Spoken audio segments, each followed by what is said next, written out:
വിഴിഞ്ഞത്തെ ഓഹരി കൈമാറ്റ വിവാദത്തിൽ ദേശാഭിമാനിയെ ചൂണ്ടി മുഖ്യമന്ത്രി വി.ഡി. സതീശന്റെ പ്രതിരോധം. ദേശാഭിമാനി ജൂൺ 5-ന് പ്രസിദ്ധീകരിച്ച വാർത്തയിൽ മെഡിറ്ററേനിയൻ ഷിപ്പിംഗ് കമ്പനിയുമായുള്ള ഓഹരി കൈമാറ്റത്തെപ്പറ്റി പരാമർശിക്കുന്നുണ്ടെന്ന് അദ്ദേഹം പറയുന്നു. ഈ വിവരം ലഭിച്ചെന്ന് മുഖ്യമന്ത്രി ഈ വിവരം എവിടെ നിന്ന് ലഭിച്ചെന്ന് മുഖ്യമന്ത്രി ചോദിച്ചു. MSCയുമായി ഇതുവരെ ഓഹരി കൈമാറ്റം നടന്നിട്ടില്ലെന്നും വി.ഡി. സതീശൻ പറഞ്ഞു. വിഴിഞ്ഞം തുറമുഖത്തിന്റെ നടത്തിപ്പ് കമ്പനിയായ അദാനി MSCയുമായി ഓഹരി കൈമാറാൻ പോകുന്ന വിവരം പുറത്തുവിട്ടത് ജൂൺ 29-ന്. ഓഹരി കൈമാറ്റ ചർച്ചകളുടെ വിശദാംശങ്ങൾ എടുത്തു പറഞ്ഞ് ദേശാഭിമാനി വാർത്ത പ്രസിദ്ധീകരിച്ചത് ജൂൺ 5-ന്. ഇതാണ് മുഖ്യമന്ത്രിയുടെ പ്രതിരോധവും പ്രത്യാക്രമണവും. 49% ഓഹരിയാണ് MSC ലക്ഷ്യമിടുന്നതെന്നും കമ്പനിയുടെ ടെർമിനൽ വരാൻ പോകുകയാണെന്നും ചൂണ്ടിക്കാട്ടിയായിരുന്നു വാർത്ത. സർക്കാർ പോലും അറിയാതിരുന്ന കാര്യം എങ്ങനെ ദേശാഭിമാനി അറിഞ്ഞെന്ന ചോദ്യമാണ് മുഖ്യമന്ത്രി ഉയർത്തുന്നത്.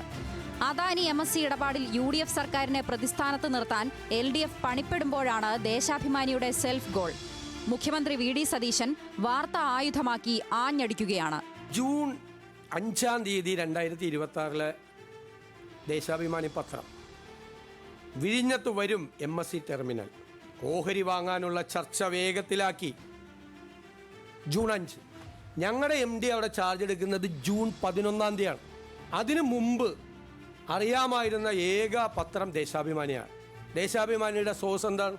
കഴിഞ്ഞ ഗവൺമെൻറ്റിന് അറിയാമായിരുന്നു MSC ആയിട്ടുള്ള, എന്നിട്ടത് ഞങ്ങളുടെ തലയിൽ കൊണ്ട് വയ്ക്കാൻ നോക്കുക. അതിൽ വേറെ വാർത്ത കൂടിയുണ്ട്. LDF സർക്കാർ സംഘടിപ്പിച്ച വിഴിഞ്ഞം കോൺക്ലേവിൽ MSC കമ്പനിയിലെ പ്രമുഖർ പങ്കെടുത്തിരുന്നു. വിഴിഞ്ഞത്ത് 13,000 കോടി രൂപയുടെ നിക്ഷേപം. MSC ഗ്രൂപ്പ് 49% ഓഹരി എടുക്കും.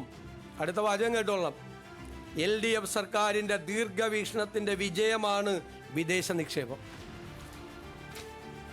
ഞാൻ എന്താ മറുപടി പറയേണ്ടത്? CPIM കണ്ണൂർ ജില്ലാ സെക്രട്ടറിക്ക് വിഴിഞ്ഞത്ത് എന്താണ് താല്പര്യമെന്ന ഒളിയമ്പും സതീശൻ എയ്യുന്നു. കണ്ണൂർ ജില്ലാ സെക്രട്ടറിക്ക് എന്താ കാര്യം വിഴിഞ്ഞത്തിൻ്റെ കാര്യത്തിൽ? എന്താ ഇത്ര ഇൻട്രസ്റ്റ്?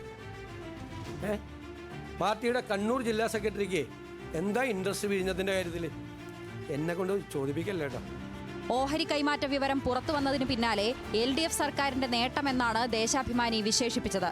നിയമസഭയിൽ പ്രതിപക്ഷ നേതാവ് പിണറായി വിജയൻ അടക്കം ഓഹരി കൈമാറ്റത്തെ എതിർത്തതോടെ പാർട്ടി പത്രവും തിരുത്തി.